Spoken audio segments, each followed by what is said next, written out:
smoked him. We just shot the monster. We just shot the monster, drilled him 30 yards. 30 yards, he's down right there. Just watch him drop. Thank you, Lord.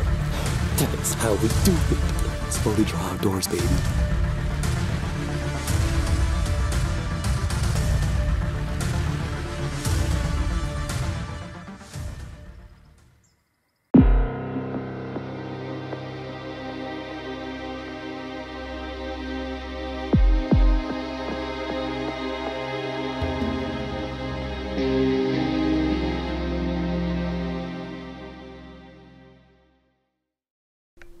Hey guys, welcome to Draw. On this week's episode, I'm bringing you the deer that we called Wingman, and we've been watching him for about 3 years now, and we all decided that once he reaches 4.5 that he was going to be mature enough to go after. So let's take a look at this hunt. This is Wingman with Loaded Draw Outdoors. It's October 27th. The rut is just starting to heat up. I'm seeing a little bit of chasing going on, but earlier this morning, I actually saw the deer I was after about 75 yards away. He was chasing this doe all around, so I couldn't get his attention with any of my grunts or my starweezes.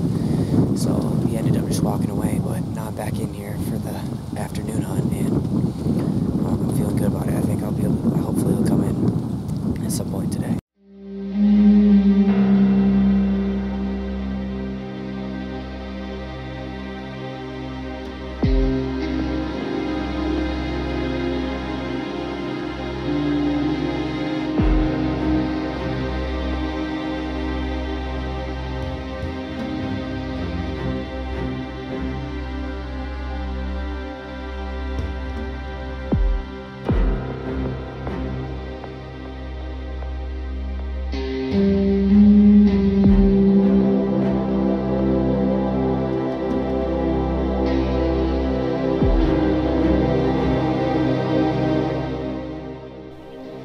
Will, you had a lot of action that night, did you not? I mean, it was right in the heart of the rut. You got a lot of deer pushing through.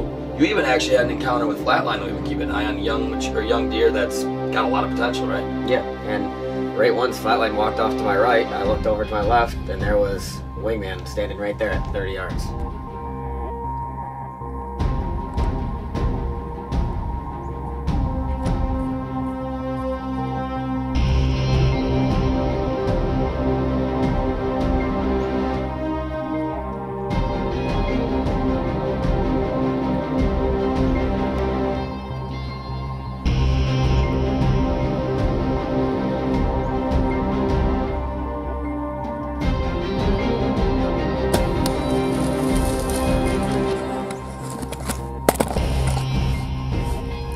Absolutely smoked him.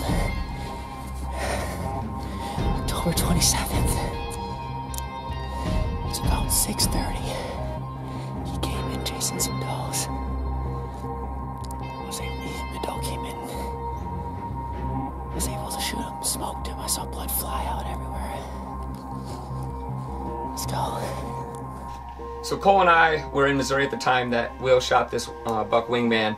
So we got a call. We were pretty excited. He sent us over the footage, and we knew that it was a great shot, but we weren't positive if he got both lungs or just the one, because the shot might have been just a touch high. So we told him that it'd probably be best if he backed out, called a couple buddies, and went and tracked a couple hours later. Yeah, and once we started tracking, after a little while he ducked into the cats, and we followed him for a little while in the cats, and he doubled back out and died right where he entered. It was October 27th when I shot this deer yesterday. And I saw him a couple times at 9 a.m. in the morning, and he was chasing this doe. I grunted at him, couldn't get his attention. Ended up going out and then grabbing some food. Came back around 3 o'clock, and I saw him at about 6:30 chasing after this doe. Grunted at him, snort-wheezed at him, couldn't get his attention. But his doe ended up running all the way past me, and he was chasing right after it. About 20 yards he was going to end up. And right at 20 yards, had an opening, he stopped. I shot, went straight through his lung, and with the severed broadhead too, that's a nice broadhead, and he ended up running probably about 100 yards and then ducked into some cattails and died right there. Got it done. Will Maney with Loaded Draw Outdoors. Alright guys, well, here with Loaded Draw Outdoors, you know, we like to key in on the tactics, and we like to share all the tactics that we use with you guys to help you guys better yourselves in the woods. Starting out with that, I want to bring up trail cams for Will's hunt. I mean, trail cams came into huge factor for him because with this deer's history, he used to always disappear at certain times of the year. We really didn't know where he went, but all we knew is when he was there, we had pictures of him. When he wasn't, we knew he was MIA, so we knew when to get in the stand. And once he got those pictures, he moved in, got in the tree, capitalized, and the first day he went after that deer, he ended up harvesting that deer that night.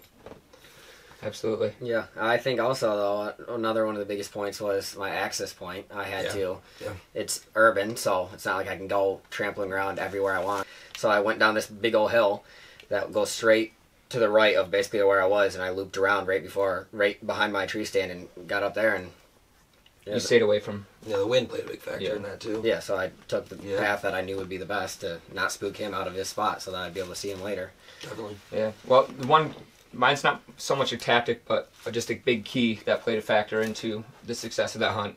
Kind of ties into both what you said, both of you guys, was patience. Yeah. Like you said, he knew when this deer was going to be around. Right.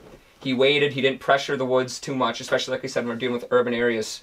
You weren't too aggressive because you knew where he was going to be, and you knew that you'd probably have another shot at him in that small time frame. So you didn't, throw your whole playbook at him. You just kind of sat quiet, and sometimes that's just the best thing to do. Let us know what you think about the 3 tactics at the end of every hunt.